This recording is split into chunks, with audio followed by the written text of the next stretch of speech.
परमेश्वरको अनुग्रह र परमेश्वरले मौसाद्वारा दिनुभएको व्यवस्थाको बीचको सम्बन्ध के कस्तो छ भन्ने विषयमा तपाईसँग समय बिताउन चाहन्छु। र धेरै पटक मित्रहरूले यसको बारेमा प्रश्नहरू पनि गर्नुभएको छ, जिज्ञासा राख्नु भएको छ र सायद यो भिडियोबाट तपाईले राख्नुभएका प्रश्न र तपाईमा भएका खुल्दुलीहरू पनि केही हदसम्म मेटिने प्रयास हुनेछ।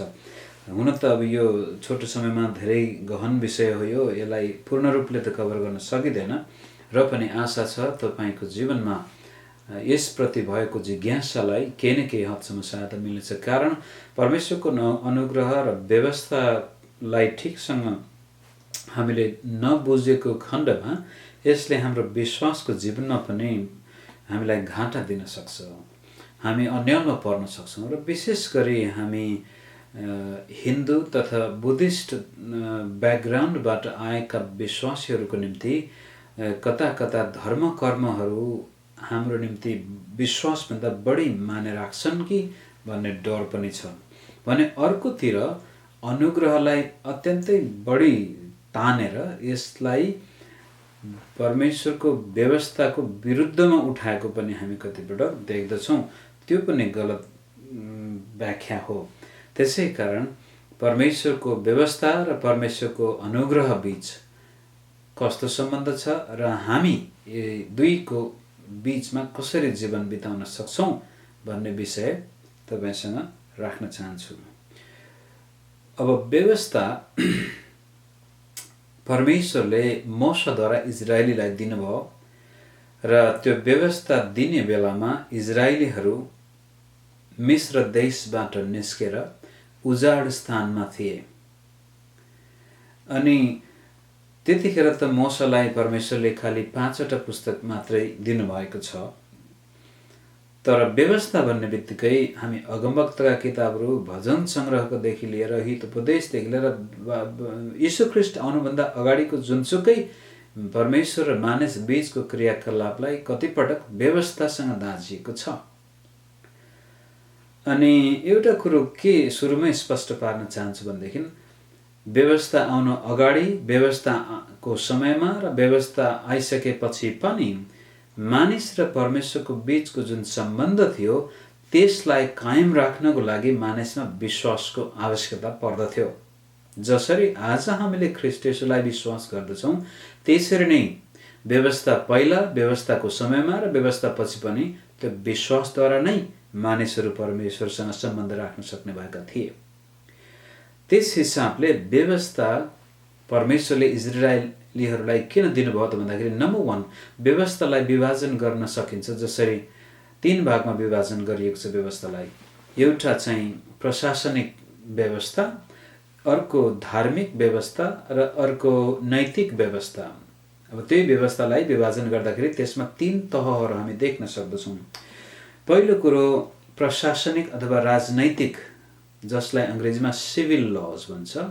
त्यो किन आवश्यक पर्यो भन्नुहुन्छ भनेदेखि इजरायलीहरू 100औं वर्षसम्म मिस्रमा दास भएर बसेका थिए र परमेश्वरले उनीहरूलाई एउटा उच्च जातिको रूपमा छान्नु भएको छ अब। र उनीहरूको त्यो राजनैतिक र प्रशासनिक ढाँचा यस्तो किसिमको हुनु पर्यो जो साँच्चै नै संसारका सबै अरू जाति र देश र राष्ट्रभन्दा उत्तम हुनु पर्यो। त त्यस्तो प्रकारको संविधान लेख्नको लागि इजरायलीहरू आफैमा खासै क्षमता थिएन। यदि मूसाको शिक्षा थियो भने पनि उसले धेरै गर्न सके, मिस्रीहरूको जस्तो संविधान उसले सार्न सक्थ्यो होला। त यी दास र 100औं वर्षसम्म पीडित र त्यसपछि शिक्षाको हिसाबले पनि, विकासको हिसाबले पनि एकदमै पिछडिएको जातिलाई संविधान जस्तो कुरो बनाउन, राजनैतिक परिपाटी निर्माण गर्न बडो कठिन थियो। उदाहरणको लागि अब हाम्रो देश नेपालको अवस्थालाई हेर्नुहोस्। विगतका 7 वर्षसम्म संविधान बनाउनको लागि मानिसले उनीहरूलाई 2 पटक चुनाव जिताएर संविधान सभामा पठाएको छ र आजसम्म पनि यो 21औं शताब्दीको राष्ट्रले शासन गर्ने प्रणाली कसरी र कुन प्रकारको विधि अपनाउने भनेर छान्न सकेको छैन, बनाउन सकेको छैन भने अब त्यो बेलामा त्यो जातिलाई आजभन्दा झन्नै 2500-3000 वर्ष अगाडि असम्भव थियो। त्यसै कारण परमेश्वरले मोशाद्वारा प्रशासनिक व्यवस्था दिनुभयो ताकि इजरायली जाति एउटा उच्च जाति बन्न सकोस्। त्यसपछि धार्मिक व्यवस्था अर्थात् रीतिविधि विधिविधानहरू अब कुनै पनि राष्ट्र, कुनै जाति, कुनै समुदायले एउटा आफ्नो सफल जीवन निर्वाह गर्नको लागि उसलाई विधिविधान, रीतिविधि, रीतिरिवाज, चाडपर्व चाहिन्छन्। र त्यसमा पनि अब इजरायलीहरू परमेश्वरमा त विश्वास गर्थे, तर मिश्रको लामो समयसम्मको बसाई र त्यसपछि दासत्व र दुःख कष्टले गर्दाखेरि उनीहरूमा धेरै कुराहरू मिश्री जातिसँगै घुलमिल भइसकेका थिए र अब परमेश्वरमा विश्वास गर्नको लागि उनीहरूसँग खासै त्यतिखेर कुनै प्रकारको परिपाटी पनि थिएन। त्यसकारण परमेश्वरले मोशाद्वारा त्यसपछि अब उनीहरूको परमेश्वरसँगको जुन विश्वास छ, परमेश्वरसँग जुन सम्बन्ध छ, त्यसलाई एउटा भौतिक हिसाबले रीतिविधि र विधानहरूमा परिणत गरेर विशेष गरी त्यहाँ त्यो भेट हुने पाल, मन्दिर, बलिदानसँग धेरै सरोकार राख्दछ। पुजारी, बलि, पाप इत्यादि कुराहरूलाई अब संस्थागत हिसाबले उनीहरूमा त्यो परमेश्वरले स्थापना गर्न चाहनु भएको थियो। त्यसै कारण परमेश्वरले उनीहरूलाई बलिदान सम्बन्धी, मन्दिर सम्बन्धी, पुजारी सम्बन्धी धेरै यी धार्मिक व्यवस्था दिनुभएको छ ताकि उनीहरू धार्मिक हिसाबले पनि एउटा उच्च जाति बन्न सकुन्। अब विचार गर्नुहोस्, त्यति बेलामा नरबलि दिने चलन थियो, त्यति बेलामा मन्दिरमा वेश्यावृत्ति गर्ने चलन थियो, जो अझै पनि हाम्रो यो भारतवर्षमा अझै पनि यी कुराहरू छिटफुट भएको हामी देख्दछौँ। त्यो त्यस्तो खालको र मूर्ति पूजादेखि लिएर संसारका यावत अनैतिक कुराहरूलाई पनि धार्मिक चित्र दिएर मान्छेले त्यसलाई गरिरहेका थिए। यस्तो स्थितिमा परमेश्वरले इजरायलीलाई एउटा छुट्टै र विशिष्ट एक मात्र परमेश्वरलाई कसरी पुज्ने भनेर धार्मिक विधान दिनुभयो। तेस्रो चाहिँ थियो नैतिक विधान। त्यो चाहिँ खालि इजरायलीहरूलाई मात्र नभएर सारा संसारका मानिसको सामने एउटा विशिष्ट उच्च नैतिकता, उच्च आत्मिक जीवन जो संसारको अरू विधान, शिक्षा, सिद्धान्त र दर्शनभन्दा छुट्टै छ, माथिल्लो स्तरको छ। त्यस्तो किसिमले यो व्यवस्था इजरायली जातिलाई परमेश्वरले संसारका अरू जातिभन्दा छुट्टै बन्नको लागि दिनुभएको हो मित्रहरू। अनि यो व्यवस्था दिने बेलामा पनि परमेश्वरले यो व्यवस्था तिमीहरूले पालन गरेको खण्डमा आशिष आउनेछ, पालन नगरेको खण्डमा तिमीहरूमा श्राप आउनेछ भनेर त इजरायललाई स्पष्ट भन्नुभएको छ। तर यसको मतलब यो होइन कि फेरि परमेश्वरलाई छोडेर खालि परमेश्वरले भनेका विधान मात्रै गर्ने त्यहाँ कुनै छैन, परमेश्वरमा विश्वास बिना त्यहाँ व्यवस्था नै छैन भन्ने हो भनेदेखि जति पनि व्यवस्थामा भनेछ गराइएका आज्ञाहरू छन्, ती सबैको पहिलो प्राथमिकता उनीहरूको परमेश्वरमाथिको विश्वास हो। परमेश्वरमा विश्वास गर्न छोडेर उनीहरूले जतिसुकै व्यवस्था पालन गरे पनि त्यसको कुनै माने त्यति बेला पनि राखेको थिएन। र दोस्रो कुरो, यो व्यवस्था वास्तवमा किन दिइयो त भन्ने कुरा पावलले हामीलाई अझ स्पष्टसँग व्याख्या गर्नुभएको छ। त्यसकारण पहिला हामी रोमी 5 अध्यायमा जाउँ। रोमीको किताब त्यसको 5 अध्यायको 13 पद तपाईँले हेर्नुभयो भने यसरी भन्नुहुन्छ, 12बाट पढ्छु म। एउटा मानिसद्वारा संसारमा पाप आयो र पापबाट मृत्यु, यसरी सबै मानिसले पाप गरेका हुनाले सबै मानिसमा मृत्यु फैलियो। व्यवस्था दिइन अघि पनि संसारमा पाप थियो, तर जहाँ व्यवस्था छैन त्यहाँ पापको लेखा पनि हुँदैन। पहिलो कुरो, व्यवस्था दिनुको मुख्य उद्देश्य मानिसलाई उसका पाप स्पष्ट पार्न थियो। त्यही कुरोलाई 7 अध्यायमा पनि पावलले रोमीकै किताबको 7 को 9 देखि यसरी भन्नुहुन्छ, हामीले के भन्ने त व्यवस्था पाप हो? कदापि होइन।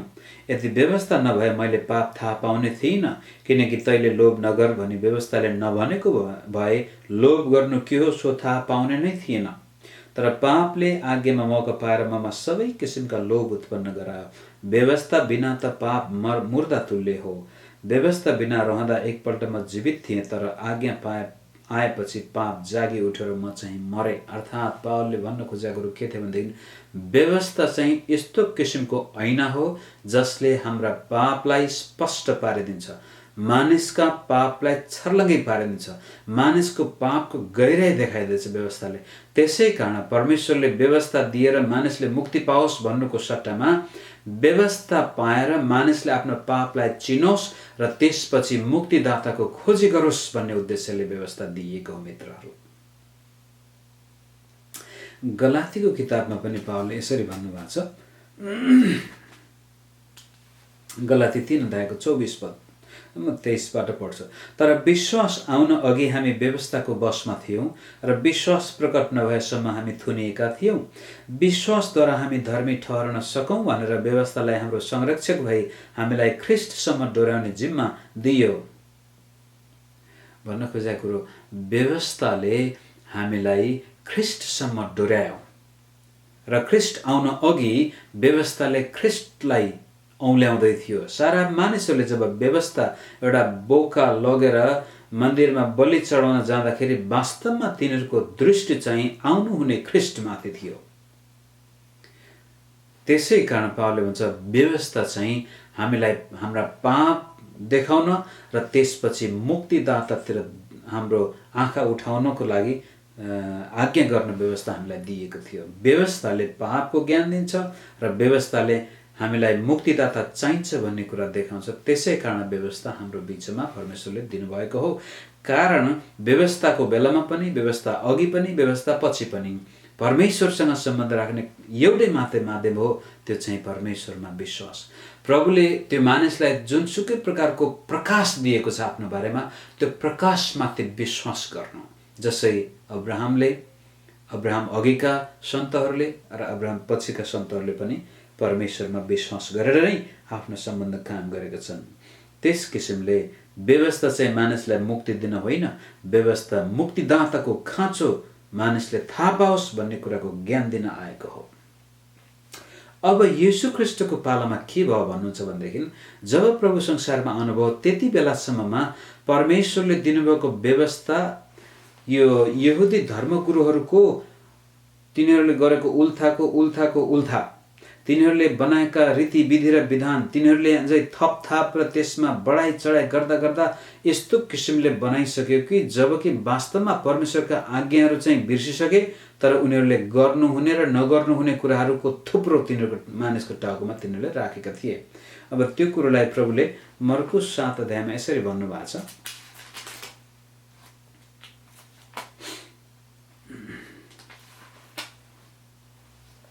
मर्कुस 7 र 9 पदमा 6 पदबाट हेरौँ। तब उहाँले तिनीहरूलाई भन्नुभयो, यसैयाले तिमी कपटीहरूका विषयमा ठिकसँग यसरी अगमबाणी गरे जस्तो लेखिएको छ, यस जातिले मलाई ओठले मात्र आदर गर्छ, तर तिनीहरूको हृदय मदेखि टाढा छ। तिनीहरू व्यर्थमा मेरो उपासना गर्दछन्, तर तिनीहरूका शिक्षा मानिसहरूले सिकाएका विधि मात्र हुन्। व्यवस्थाबाट उनीहरू धेरै टाढा गइसकेका छन्। मानिसले सिकेका विधिहरूले गर्दा व्यवस्था पुरिएको छ। अझै तल 8 पदमा, तिमीहरू परमेश्वरको आज्ञालाई त्यागेर मानिसहरूका परम्परा मान्छौ। उहाँले तिनीहरूलाई भन्नुभयो, तिमीहरू आफ्ना परम्परा मान्नलाई कति धूर्ततासँग परमेश्वरको आज्ञालाई टारिदिन्छौ। यति बेलासम्ममा यहुदी धर्मगुरुहरूले व्यवस्थालाई विभिन्न प्रकारका नयाँ नौला कुराहरू, नौला अर्थ लगाएर मानिसको टाउकोमा यस्तो किसिमको भारी लादिदिए जब अब कुनै पनि मानिसले व्यवस्था पालन गर्न सक्ने अवस्था नै देखिएन। त्यही कुरोलाई लुकाको सुसमाचारमा पनि लुकाले यसरी भन्नुहुन्छ।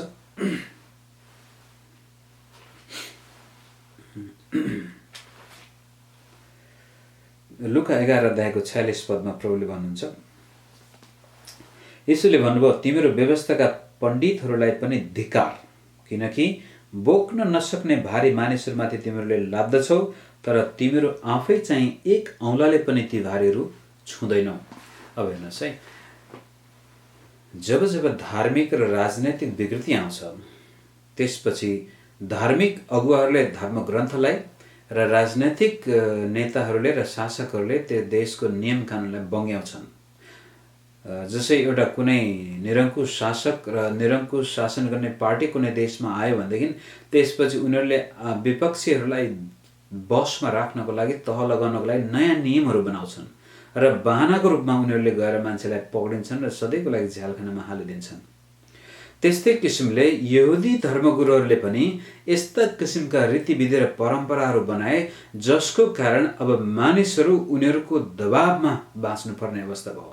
अब त धर्मगुरुहरूले जे भन्यो त्यही मान्नुपर्ने, किनभने आफैले व्यवस्था पालन गर्ने कुनै प्रकारको सम्भावना त्यहाँ देखिएन। यति गरुङ्गो भइसक्यो त्यति बेलासम्ममा। त्यसै कारण येशूले त्यो व्यवस्थालाई भन्दा पनि त्यो व्यवस्थालाई बङ्ग्याउने धर्मगुरुहरूको बढी विरोध गर्नुभएको छ। शबतको बारेमा प्रभुले सबभन्दा बढी तिनीहरूको आलोचना गर्नुभएको छ। शबतको दिनमा तिनीहरूका विधिहरूलाई प्रभुले धेरै तोड्नु भएको छ, किनभनेदेखि परमेश्वरले जुन प्रकारले त्यो आज्ञा दिनुभएको त्यसलाई बङ्ग्याएर उनीहरूले त्यो बडो अर्थको अनर्थ लगाइसकेका थिए। यस किसिममा येशू ख्रीष्ट संसारमा आउनुभयो। किन आउनुभयो त भन्दाखेरि खालि व्यवस्थाको विरोध गर्नको लागि होइन। हेर्नुहोस्, मत्तीको सुसमाचारमा प्रभुले के भन्नुहुन्छ? मत्ती 5 अध्यायको 17 पदमा हेर्नुहोस्, व्यवस्था अथवा अगमवक्ताहरूलाई रद्द गर्न म आएको भन्ने नसम्झ, म त त्यो रद्द गर्न होइन तर पुरा गर्न आएँ। येशू ख्रीष्ट व्यवस्थालाई पुरा गर्न आउनुभएको छ। यहुदी धर्मगुरुहरूले व्यवस्थालाई बङ्ग्याएर मानिसलाई भारी लगाइदिएको छ भनेदेखि येशू ख्रीष्ट परमेश्वरको सम्पूर्ण व्यवस्थालाई पालन गर्न आउनुभएको छ। त्यो व्यवस्थाले हराएका सबै कुराहरू, ती कतिपटक त येशू ख्रीष्ट राजा हुनुभएको कारण आज हाम्रा ती प्रशासनिक कुराहरू पनि परमेश्वरको राज्यमा यीशुमा पुरा भएका छन्। धार्मिक विधिहरू सबै ख्रीष्टसँग पुरा भएका छन्।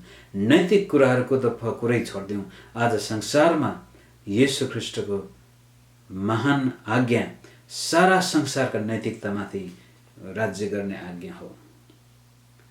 त्यसकारण येशू ख्रीष्ट हाम्रो निम्ति व्यवस्था पुरा गर्न आउनुभयो। दोस्रो कुरो, येशू ख्रीष्ट हामीलाई अनुग्रह दिन आउनुभयो। अब यूहन्नाको सुसमाचारमा जानुहोस् त्यो कुरालाई हेर्नको लागि।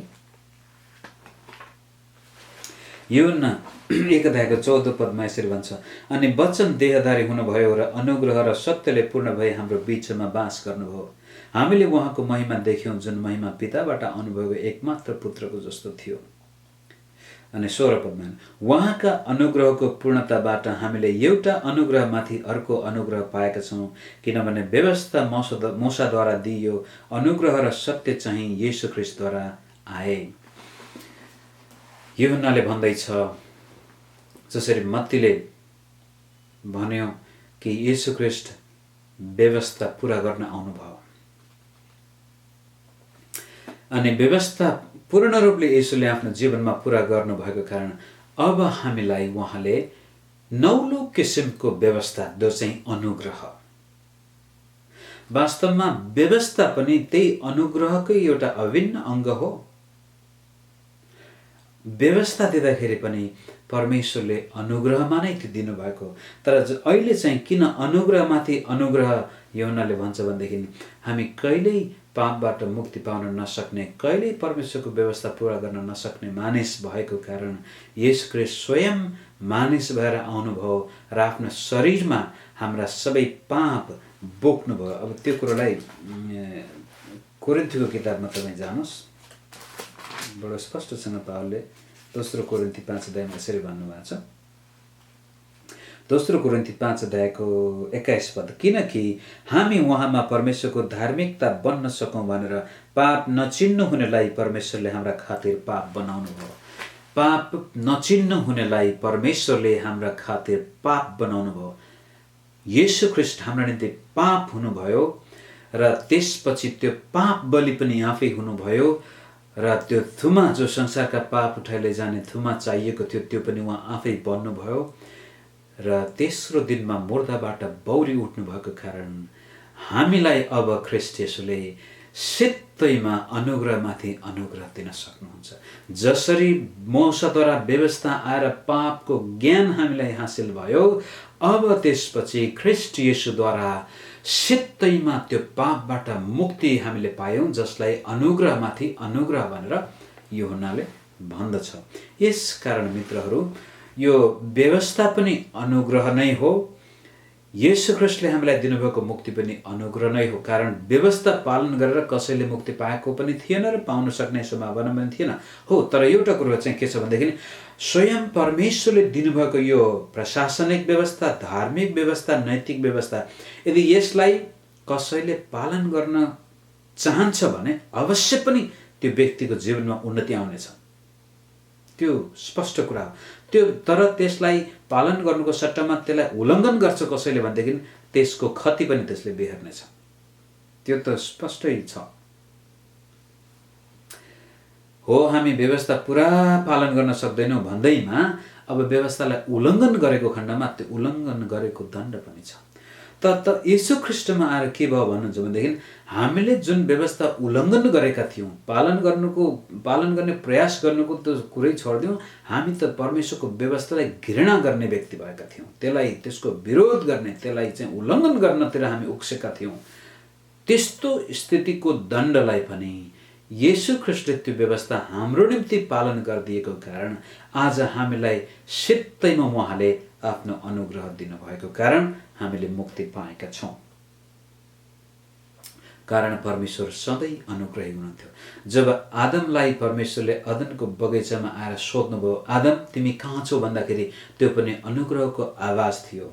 जब आदमलाई बगैँचाबाट निष्कासन गरियो, त्यो पनि अनुग्रहको कार्य थियो। कारण यदि त्यो नगरिएको भए आदम सदाको लागि जीवनको रुखको फल खाएर पनि पापी अवस्थामा नै ओजम्बरी हुने थियो होला। उसलाई छालाको लुगा लगाइदिएर प्रभुले आफ्नो अनुग्रह देखाउनु भयो। नोआको मानिस जात परिवारलाई बचाएर प्रभुले अनुग्रह देखाउनु भयो। अब्राहमलाई छानेर प्रभुले अनुग्रह देखाउनु भयो। र अब्राहमको पालामा त स्पष्टै भनिएको छ कि अब्राहमले परमेश्वरले भनेको कुराहरूमाथि विश्वास गर्दछ र त्यो उसको निम्ति धार्मिकता ठहरिन्छ। किनभने धर्मी जन विश्वासबाटै जिउनेछ। अनुग्रह परमेश्वरले गर्नुभयो। र जब मोसाद्वारा इजरायलीहरूलाई प्रभुले मिस्रबाट बाहिर निकाल्नुभयो, त्यो पनि अनुग्रहको काम थियो। जब मोसालाई उहाँ त्यो राजनैतिक अथवा प्रशासनिक व्यवस्था दिनुभयो, धार्मिक व्यवस्था दिनुभयो, मन्दिर दिनुभयो, पुजारी दिनुभयो, नैतिक व्यवस्था दिनुभयो, त्यो पनि अनुग्रहको लागि। त्यस्तो दासत्वबाट निस्केको केही थाहा नभएको जातिलाई संसारको सर्वश्रेष्ठ जाति बनाउनु पनि परमेश्वरको अनुग्रह थियो मित्रहरू। हो, मानिसले उल्लङ्घन गरे परमेश्वरको अनुग्रहलाई, परमेश्वरको प्रेमलाई व्यवस्था गरे कतिपटक। तर ख्रीष्ट येशूमा आएर आज ती सारा मानिसका विद्रोही भावना, पाप, अधर्म, परमेश्वरको व्यवस्था, परमेश्वरको अनुग्रहको व्यवस्था गरेको अवस्थामा पनि ख्रीष्ट येशूमा त्यो हाम्रो निम्ति क्षमा भएको छ। त्यसै कारण अब एफेसीको किताबमा तपाईँले हेर्नुहोस्, पावलले बडो स्पष्टसँग भन्नुहुन्छ,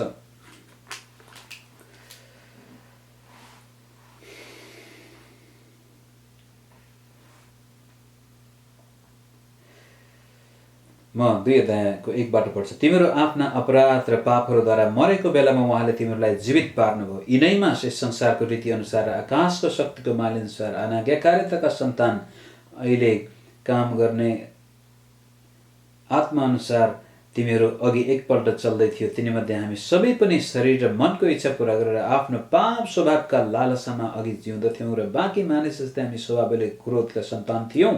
तर परमेश्वर जो कृपामा धनी हुनुहुन्छ, उहाँले आफ्नो महान प्रेमद्वारा हामीलाई प्रेम गर्नुभयो। यसकारण पापमा हामी मरेका भए तापनि उहाँले हामीलाई ख्रीष्टसँगै जीवित पार्नुभयो। अनुग्रहबाट नै तिमीहरूले उद्धार पाएका छौ र उहाँसँग हामीलाई उठाउनुभयो अनि स्वर्गीय स्थानहरूमा ख्रीष्ट येशूसँग बसाल्नुभयो। यो चाहिँ ख्रीष्ट येशूमा हामीप्रति उहाँको दयामा आफ्नो अनुग्रहको असीम सम्पत्ति आउँदा युगहरूमा देखाउनलाई हो। किनभने अनुग्रहबाट विश्वासद्वारा तिमीहरूले उद्धार पाएका छौ र यो तिमीहरू आफैबाट होइन, यो त परमेश्वरको वरदान हो, कर्महरूद्वारा होइन, नत्र त मानिसले घमण्ड गर्नेछ। परमेश्वरको महान प्रेमले आज ख्रीष्ट येशूमा अनुग्रहबाट विश्वासद्वारा हामीले मुक्ति पाएका छौँ मित्रहरू। त्यो अनुग्रह आज हाम्रो भएको छ। त समस्या कहाँनिर आउँछ भन्नुहुन्छ भनेदेखि अब अनुग्रहबाट हामीले मुक्ति पाइसक्यौँ भन्ने बित्तिकै अब त हामीले परमेश्वरको व्यवस्था पालन गर्नु पर्दैन, परमेश्वरका गर नगर भन्ने कुनै पनि विधि विधान पालन गर्नु पर्दैन भन्ने एउटा भावना जब जाग्दछ तब चाहिँ हामी आफैले आफूलाई बडो आत्मिक खतरामा हामी उभ्याउँछौँ। जस्तै एफिसीका किताबको 10 अध्यायमा हेर्नुहोस्, 2 अध्यायको 10 पदमा, 10 अध्याय होइन 10 पद, किनकि हामी असल कामहरूका निम्ति ख्रीष्ट येशूमा सिर्जना गरिएका उहाँका हातका सिप हौँ।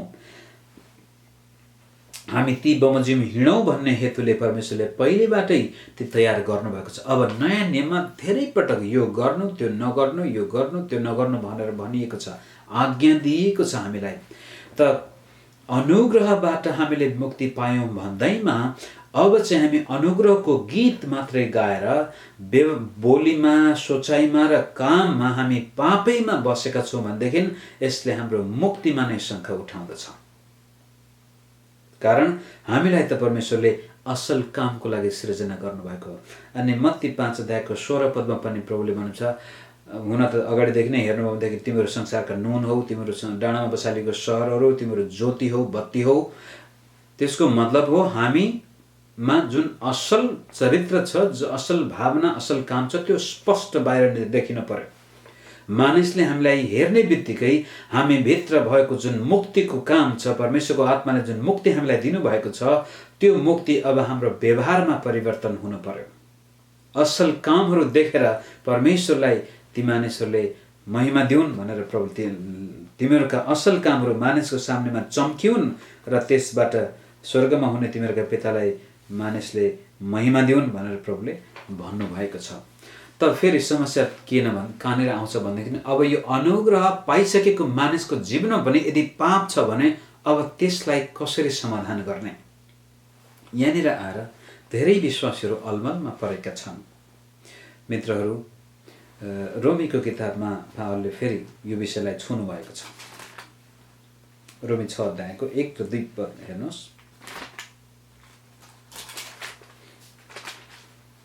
त्यहाँ यसरी भन्छ, अब हामी के भनौँ कि अनुग्रह प्रशस्त मात्रामा होस् भनेर हामी पापमा लागिरहौँ त?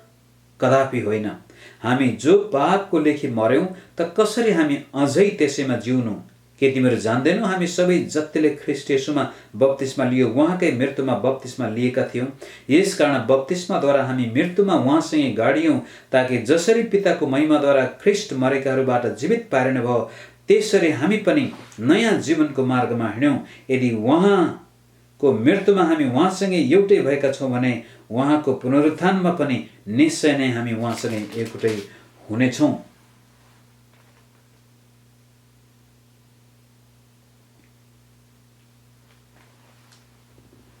अनि 12 पदमा 6 को, यसकारण शरीरका अभिलाषा अनुसार चल्नु नपरोस् भने तिमीहरूका मरणशील शरीरमा पापलाई राज्य गर्न नदेऊ। यो चाहिँ तपाईँ र मेरो जिम्मा। धेरैपल्ट अनुग्रहलाई बढी मात्रामा तन्काउँदाखेरि के हुन्छ भन्नुहुन्छ भने धेरैले यस्तो विचार हो, परमेश्वरको अनुग्रह त यस्तो किसिमको शक्ति हो, यसले चाहिँ आएर ममा भएको जुन पापी मन छ, पापी सोचाइ, पापी बोली, पापी बानी व्यवहार, उहाँले त जबरजस्ती परिवर्तन गर्नुहुन्छ होला भन्छ। होइन मित्रहरू, परमेश्वर कहिले पनि हामीमा जबरजस्ती गर्नुहुन्न। उहाँले हामीलाई प्रेरणा दिनुहुन्छ, उत्साह दिनुहुन्छ, हामीलाई बोलाउनुहुन्छ, हामीलाई एकदमै मायालु आवाजले मद्दत गर्न तयार हुन्छ। जबसम्म तपाईँ तयार हुनुहुन्न त परमेश्वरले जबरजस्ती गर्नुहुन्न। तर जब तपाईँ तयार हुन्छ, हे प्रभु येशू मेरो जीवनमा यहाँनिर पाप छ, मलाई यसबाट छुटकारा दिनुहोस् भन्नुहुन्छ भने तब त्यसपछि पवित्र आत्माद्वारा उहाँले तपाईँलाई मद्दत गर्नुहुन्छ।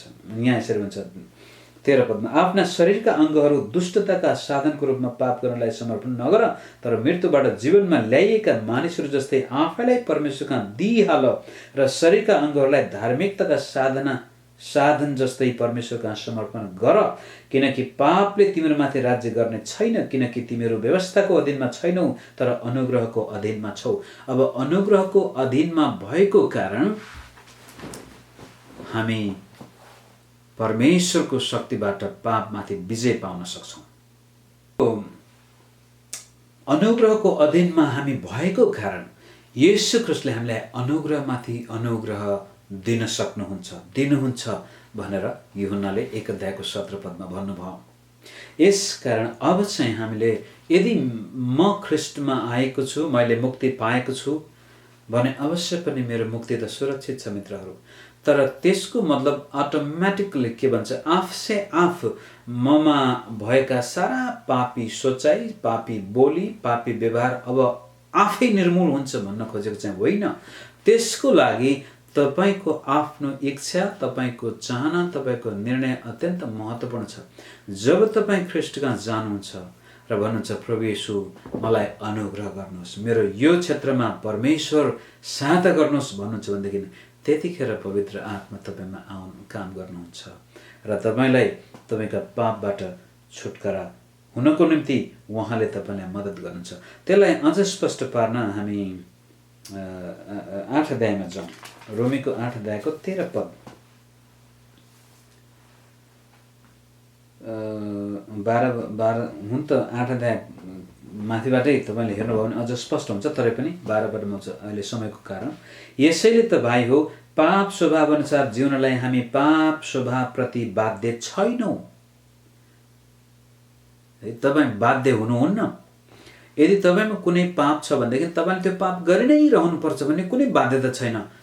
किनभनेदेखि यदि तपाईँले साँचो रूपले प्रवेशलाई विश्वास गर्नुभयो, साँच्चै आफ्ना पापबाट पश्चाताप गर्नुभयो र साँच्चै परमेश्वरको पुत्रको बलिदानमाथि आफूलाई समर्पित गर्नुभयो भनेदेखि तपाईँमा नयाँ गरी जन्म भएको छ र तपाईँमा नयाँ गरी जन्मेको कारण तपाईँको मुक्ति निश्चित छ मित्रहरू। तर यसको मतलब फेरि तपाईँले भोलि कहिल्यै पाप गर्नुहुने छैन भनेको चाहिँ होइन। तपाईँ गर्नुहुनेछ, पापको उपस्थिति छ तपाईँसँग। त त्यो उपस्थित पापलाई तपाईँले अब के गर्ने त भन्दाखेरि यहाँ हामीले त्यसपछि परमेश्वरले दिएका यी आज्ञाहरूलाई स्वीकार गर्दै त्यसपछि परमेश्वरतिर लाग्नु पर्यो। र एउटा वास्तविक रूपले मुक्ति पाएको मान्छेले कहिले पनि पापलाई मन पराउँदैन मित्रहरू। यदि तपाईँ हिजो जस्तो सोचाइ थियो त्यही आज सोच्दै हुनुहुन्छ, जस्तो बोली थियो त्यही बोली आज छ, जस्तो व्यवहार हिजो थियो त्यही आज थियो भने तपाईँ मुक्ति पाएको छैन। किनभनेदेखि मुक्ति पाएको मानिसले जुन प्रकारको पापी सोचाइ पहिला थियो ऊ अहिले अब सोच्न चाहँदैन, जुन प्रकारको पापी बोली पहिला थियो अब ऊ त्यो बोल्न चाहँदैन, जुन प्रकारको पापी व्यवहार पहिला थियो अब ऊ त्यो गर्न चाहँदैन। अब गर्न चाहँदैन भन्दैमा फेरि ऊ गर्दै गर्दैन भन्ने कुरोको होइन।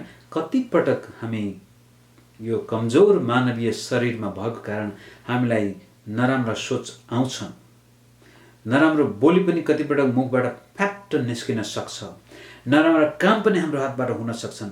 तर त्यो भयो भन्दैमा हामी त्यसकै पछि लाग्दैनौँ, तुरन्तै पश्चाताप गरेर परमेश्वरतिर फर्किन्छौँ। तर यदि म नराम्रै विचारमा म लागिरहन्छु, नराम्रै बोलीमा लागि नै रहन्छु भनेदेखि यसको मतलब मुक्ति पाइसकेपछि पनि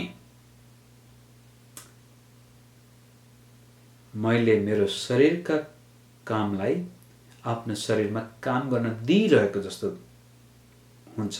यसलाई अब स्पष्ट पार्न त्यसकारण 13 पद हेर्नुहोस्। किनकि पाप स्वभाव अनुसार जिउँछौ भने तिमीहरू मर्छौ।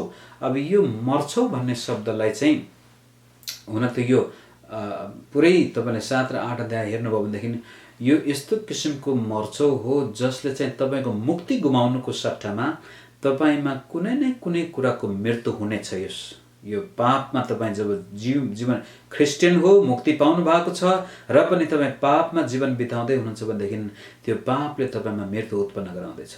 मुक्ति खोज्न सकेको छैन कि त यसले तपाईँको आनन्दको मृत्यु, कि तपाईँको शरीरको मृत्यु, कि तपाईँको मानसिक मृत्यु, भावनात्मक मृत्यु, सामाजिक पारिवारिक इज्जत सम्मान मृत्यु।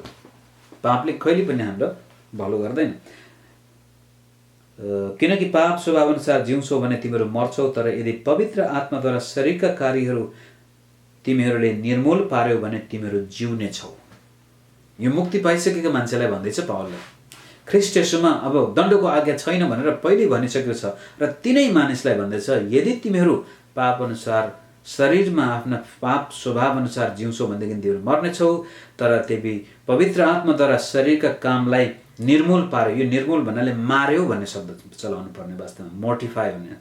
यदि शरीरका अभिलाषालाई हामीले पवित्र आत्माद्वारा मार्यौँ भनेदेखि हामी जिउनेछौँ।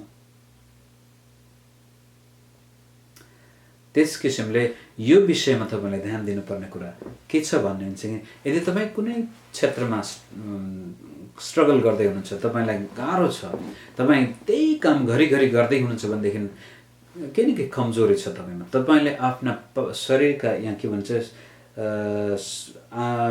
पवित्र आत्माद्वारा शरीरका कार्यहरू तिम्रो निर्मूल पार्यौ भने तिम्रो जिउनेछौ भनेछ भनेदेखि तपाईँले शरीरका कार्यलाई निर्मूल पार्नु भएको छैन, निर्मूल पारिरहनु भएको छैन अथवा मारिरहनु भएको छैन।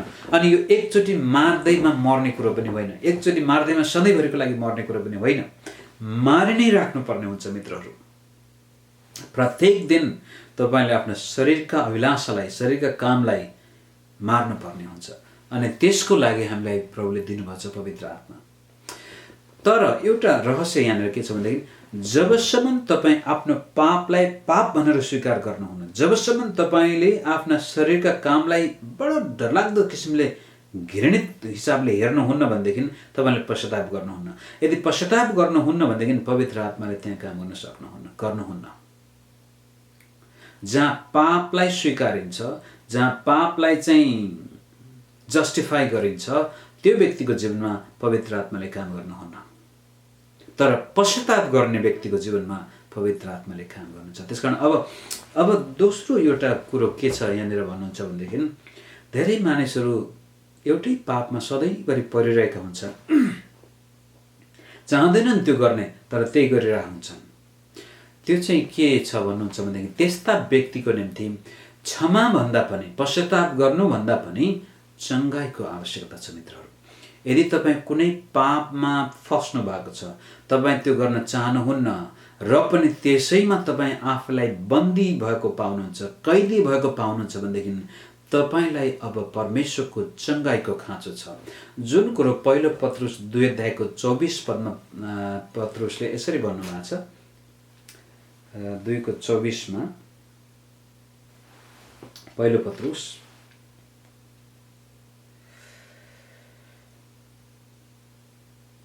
हामी पापका लेखी मरेर धार्मिकताको लेखी जिउँ भन्ने उहाँले क्रुसमा आफ्नै शरीरमा हाम्रा पाप बोक्नुभयो, उहाँकै चोटहरूद्वारा तिमीहरू निको भयो। धेरै मानिसले यसलाई शारीरिक चङ्गाइको लागि पनि दाबी गर्दछन्, तर वास्तवमा यो एउटा आत्मिक चङ्गाइ, भावनात्मक चङ्गाइ, मानसिक चङ्गाइ। तपाईँ कुनै पापसँग एकदमै अशक्त हुनुहुन्छ, त्यसलाई विजय हासिल गर्न सक्नु भएको, तपाईँ गर्न चाहनुहुन्न र त्यही गर्नुहुन्छ भनेदेखि तपाईँ जहिले पनि तपाईँलाई रिस बढी उठ्छ अनि रिसाइसकेपछि पछि गएर तपाईँ एकदम पछुताउनुहुन्छ र फेरि केही समयपछि अरू भोलिपल्टि फेरि तपाईँलाई धेरै रिस उठ्छ भनेदेखि यो तपाईँको समस्या हो, यसलाई चङ्गाइ गर्नु पर्यो।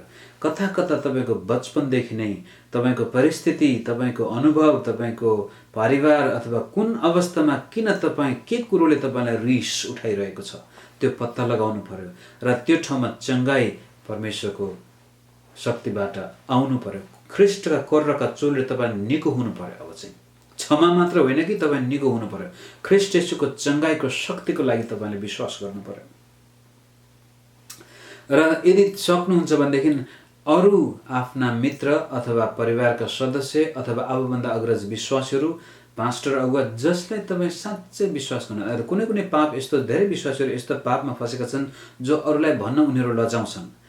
मित्रहरू, जबसम्म तपाईँ लाज र शरमको कारण त्यो पापमा एक्लै सङ्घर्ष गर्दै हुनुहुन्छ भनेदेखि तपाईँले चङ्गाइ अनुभव गर्न सक्नुहुन्न। हो, प्रभुले बडो चमत्कार गर्न सक्नुहुन्छ, त्यसमा कुनै शङ्का छैन। तर लामो समय भयो तपाईँले प्रार्थना पनि गर्नुभयो, उपवास बस्नुभयो, तपाईँ धेरै मेहनत गर्दै हुनुहुन्छ र पनि तपाईँ बेला बेलामा त्यसै पापमा फस्नुहुन्छ भने त्यहाँ एक दुईवटा कुराहरू छन्। नम्बर 1, पहिलो कुरो चाहिँ तपाईँले लगातार निरन्तर जीवनमा परमेश्वरको वचन पढ्नुहुन्न। तपाईँ पढ्नुहुन्छ होला सायद 1 हप्ता, 2 हप्ता, 3 हप्ता, 1 महिना, 2 महिना, कहिलेकाहीँ जोससँग लाग्नुहुन्छ, तर फेरि बेला बेला तपाईँ बाइबल पढ्न छोडिदिनुहुन्छ। प्रार्थना तपाईँ गर्नुहुन्न, बेला बेलामा गर्नुहुन्छ, सुरु गर्नुहुन्छ, फेरि बिर्सिनुहुन्छ। परमेश्वरको वचन र निरन्तर परमेश्वरको वचनका सँगसँगै परमेश्वरसँग प्रार्थना यदि तपाईँमा छ भनेदेखि हुनसक्छ परमेश्वरको चङ्गाई तपाईँको जीवनमा अरू कुनै मानिसको हस्तक्षेप बिना नै आउन सक्छ। निरन्तर तपाईँ परमेश्वरको वचन पढ्नुहोस्, परमेश्वरका प्रतिज्ञाहरूलाई विश्वास गर्नुहोस्, हृदयमा राख्नुहोस्, दिनानुदिन त्यसमा मन लगाउनुहोस्, त्यसमा जानुहोस् भनेदेखि तपाईँ जस्तोसुकै पापको बन्धनमा परेको व्यक्ति किन नहोस् तपाईँ निको हुनुहुनेछ। लगातार चाहिँ गर्नु पर्यो। मानिलिउँ आज बाइबल पढ्नुभयो, भोलि तपाईँले त्यही पाप गर्नुभयो अनि फेरि म त के पढ्ने भनेर बाइबल पल्टाउनु भयो भने तपाईँ हार्नुभयो। पापमा परिरहेको अवस्थामा पनि तपाईँले बाइबल पल्टाउनुहोस् र प्रभु सामने जानुहोस् पश्चाताप गर्दै। किनभनेदेखि तपाईँको पापले तपाईँको मुक्ति गुमेको छैन मित्रहरू। तपाईँको पापले अब परमेश्वरसँग सम्बन्ध विच्छेद भएको छैन। तपाईँको पापले त तपाईँको जीवनमा मात्र क्षति ल्याउँदैछ। कारण अनुग्रहमाथि अनुग्रह दिनको लागि प्रभु येशू आउनुभएको छ। अब तपाईँले चाहिँ धेरै रीतिविधिहरू पालन गरेको कारण परमेश्वरसँग सम्बन्ध स्थापना भएको होइन कि स्वयं प्रभु येशूको अनुग्रहबाट हाम्रो परमेश्वरसँग सम्बन्ध स्थापना भएको छ। र यसलाई अब तपाईँले विश्वासका साथ प्रभुको वचन खानुहोस्। यसले तपाईँको मनोबल बढाउनेछ, आत्मविश्वास बढाउनेछ र प्रार्थना समय बिताउनुहोस् प्रभुसँग। जति धेरै तपाईँ पापमा फस्नु भएको छ त्यति धेरै बढी बाइबल पढ्नुहोस्, त्यति धेरै प्रार्थना गर्नुहोस्। र एक दिन यस्तो समय आउनेछ अब तपाईँ पापमा केन्द्रित हुनुभन्दा परमेश्वरको वचनमा केन्द्रित हुनुहुनेछ, परमेश्वरमा केन्द्रित हुनुहुनेछ र पापको शक्ति आफै टुक्रिएर जानेछ। तपाईँमा जुन प्रकारको चङ्गाई हुनुपर्ने थियो प्रभुको आत्माले त्यो गर्नेछ। परमेश्वरको वचन स्वयं चङ्गाई ल्याउन सक्छ मित्रहरू। यसकारण यो गर्नुहोस्। तर यदि त्यो पनि गर्न सक्नु भएको छैन र तपाईँलाई एकदमै निराश लागिसकेको छ भनेदेखि तपाईँले अब कसैको सामनेमा गएर पास्टर अगुवा जो वास्तवमा तपाईँको वास्ता गर्ने व्यक्ति छ, जो त्यहीसँग नजानुहोस्, तपाईँलाई साँच्चै मन खाने व्यक्ति कहाँ जानुहोस् र अर्काको सहायता माग्नुहोस्। किनभने लुकाएको पापको धेरै ठुलो शक्ति हुन्छ। तर स्वीकारमा एक अर्कासँग आफ्ना पाप स्वीकार गरेर तिमीहरू निको हुनेछौ भनेर याकुबले भनेको छ मित्रहरू। त्यो चाहिँ हो तपाईँ गएर आफ्ना पापलाई त्यो चाहिँ स्वीकार गरेको खण्डमा परमेश्वरको शक्ति तपाईँमा आउनेछ। अब किनभने तपाईँमा त्यो आत्मविश्वास बढ्नेछ। तपाईँको मित्र, तपाईँको पास्टर, तपाईँको परिवारका सदस्यले तपाईँसँग प्रार्थनामा साथ दिँदैछ र चङ्गाई तपाईँले पाउनुपर्छ। एडिक्सन, जाँडरक्सी, मतवालीपन, चुरोट अथवा कुनै पनि कुलत र यौन दुराचार, दुर्व्यसन, यी विभिन्न प्रकारका पापबाट छुटकारा पाउनको लागि मित्रहरू तपाईँलाई चङ्गाईको आवश्यकता पर्दछ। अनि त्यो चङ्गाई परमेश्वरको निरन्तर परमेश्वरको वचन र निरन्तर परमेश्वरसँग प्रार्थना।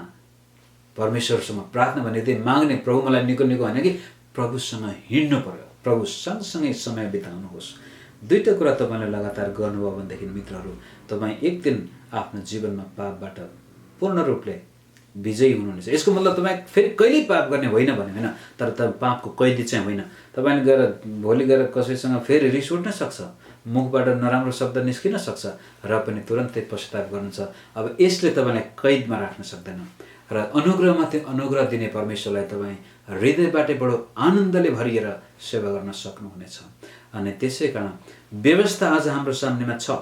व्यवस्थाले हाम्रा पापलाई स्पष्ट पार्दछ। जब तपाईँ बाइबल पढ्नुहुन्छ, पुरानो र नयाँ दुवै नियम परमेश्वरको वचन हुन्, बराबर हाम्रो लागि काम लाग्ने वचन हुन्। यसले हाम्रा पापलाई छर्लङ्गै पार्दछ अनि अनुग्रहले हाम्रा पापलाई स्वाट्टै सदाको लागि मेटाइदिन्छ र ख्रीष्ट येशूमा हामी त्यसपछि आनन्दित र आशिषित जीवन बिताउन सक्छौँ। आशा छ यो वचनले तपाईँलाई आशिष दिएको छ। आगामी दिनमा फेरि यस्तै वचन लिएर आउनेछौँ।